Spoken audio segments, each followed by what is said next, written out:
CM doctor Mohan Yadav ने कहा, विधायकगणों के लिए आधुनिक, सुरक्षित और सर्व सुविधा युक्त भवनों का निर्माण किया जा रहा है, जिनमें सौर ऊर्जा, रेन वाटर हार्वेस्टिंग सहित अन्य आवश्यक विषयों का ध्यान रखा गया है।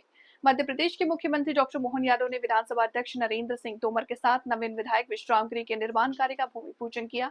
102 विधायकों के लिए पुराने विश्राम गृह की जगह आलीशान फ्लैट बनाए जाएंगे, जो न सिर्फ आधुनिक सुविधाओं से लैस होगा, बल्कि यह फ्लैट भूकंप रोधी और अग्निरोधी यानी फायर प्रूफ भी होगा। मुख्यमंत्री विधानसभा अध्यक्ष ने भोपाल के विधायक विश्राम गृह परिसर में नवीन विधायक विश्राम गृह के निर्माण कार्य के भूमि पूजन कार्यक्रम को शुभारंभ दीप प्रज्वलित कर किया।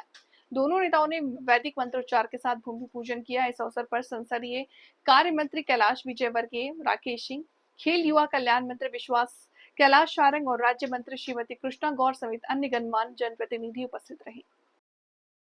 आजकल तो चैट जीपीटी का जमाना है, गूगल का जमाना है। ऐसे में सारे संसाधनों के साथ जब विधायक अपनी विधानसभा में बैठेंगे या विधानसभा के दरमियान काम कराने आते हैं, तो इस सारे तंत्र का लाभ भी लेंगे, इन व्यवस्थाओं का लाभ मिलेंगे। इसलिए भोपाल के अंदर भी विधायक विश्राम गृह भी अच्छा होना चाहिए और हमने अपने बजट में 5-5 लाख रुपए की राशि देकर के विधायकों के कार्यालय भी अच्छे होना चाहिए, वहां भी ये व्यवस्था बनना चाहिए कि हमारे बीच में ये सिलसिला लगातार नवाचार का भी और आधुनिक तकनीक के माध्यम से हम किसी प्रकार से कम रहने वाले नहीं हैं। इस भाव के साथ लगातार हम चलते जाएं। पीडब्ल्यू ने ये जो पूरा प्लान बनाया 158 करोड़ की लागत से, माननीय भाई साहब ने सही कहा है कि इसमें कई सारे प्रकारों का ध्यान रखा गया है। ये ग्रीन एनर्जी, सोलर एनर्जी के माध्यम से बजाय अपनी बिजली खुद उत्पन्न करने की जब हम बात कर रहे हैं, तो ये भी इस प्रबंधन, इस नवाचार के साथ जोड़े। जोरदार अभिनंदन करें कि यहाँ एक तरफ वो सारे आधुनिकतम व्यवस्थाओं के आधार पर जो निर्माण के लिए जरूरी है, ग्रीन टेक्नोलॉजी है, आवास के साथ साथ इसमें योग केंद्र, अब तो योग की दुनिया दीवानी हो गई, तो योग केंद्र भी इसमें बनने वाला है, जिम भी रहने वाला है। अपने बीच में से स्विमिंग के जो शौकीन है उनकी व्यवस्था भी इसमें जोड़ी जाएगी। जब तक आप स्वस्थ नहीं रहोगे, स्वस्थ शरीर में स्वस्थ मस्तिष्क का वास होता है, ऐसे में वो सारे प्रबंधन इसके साथ जोड़े गए हैं। विजिटर्स रूम है, सीसीटीवी में सुरक्षा है, वास्तु आधारित डिजाइन है।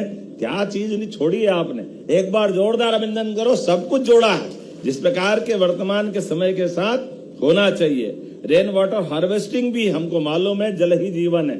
ऐसे में परमात्मा ने वर्षा का ये समय चल रहा है, तो वर्षा के जल संग्रहण की भी आपने सारे सिस्टम किए हैं। मैं अपनी ओर से एक बार फिर साथ साथ sewage treatment plant, rain water harvesting और फायर अलार्म, सारी चीजों को बिल्डिंग के साथ जोड़ करके एक आधुनिक रूप से जो बनना चाहिए वो सब कुछ आपने जोड़ने का प्रयास किया है। मैं लोक निर्माण विभाग के साथ साथ आप सबको बधाई देता हूं कि ये एक चरण की बात है, अभी और बचे हैं, तो दूसरे चरण की भी घोषणा करता हूं। हमारी उसकी तैयारी भी करें, सरकार के साथ जुड़ करके।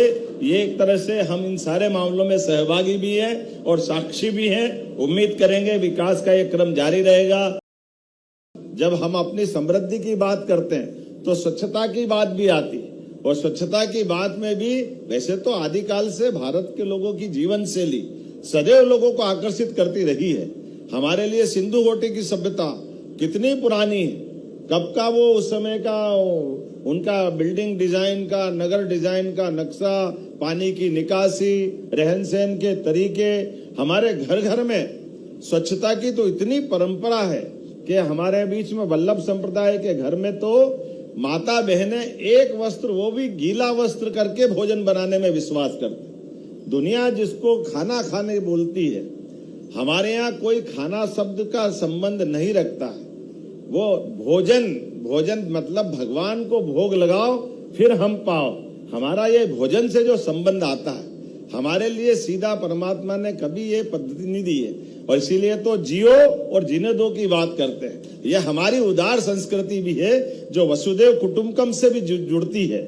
इसीलिए कहने के लिए तो बहुत कुछ है, लेकिन आजादी के बाद डॉक्टर भीमराव अंबेडकर जी ने ये जो हमारे आजादी के समय से हमारा संसदीय जीवन का नया रूप जो दिया है, इसी में वो सारी बातें भी जुड़ी है, जिसमें बाबा साहब ने कहा संगठित रहो लेकिन शिक्षित रहो, शिक्षित बनो।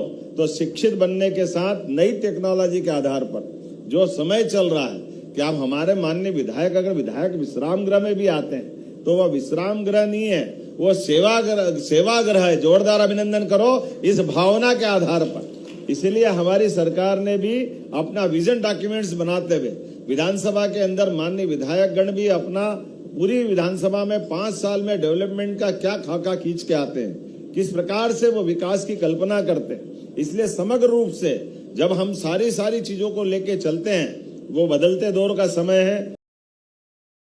हमारे अपने प्रदेश के साथ ये जो सौगातें जुड़ रही है, मैं दोहराऊंगा तो नहीं, लेकिन 58 के बाद जब 58 में भवन बनाए गए थे, उसके बाद इस नए दौर के नए समय में बहुत पानी गंगा जी छिपरा जी में बह गया है।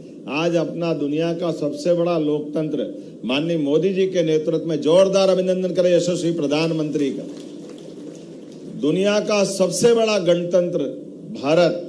और भारत ने वैसे तो हमारी लंबी यात्रा है, लेकिन 10-11 साल में वो सब हासिल कर लिया जिसके कारण से दुनिया हमारे लिए बड़े अचंभित तरीके से देख रही है और अलग प्रकार से जुड़ना भी चाहती।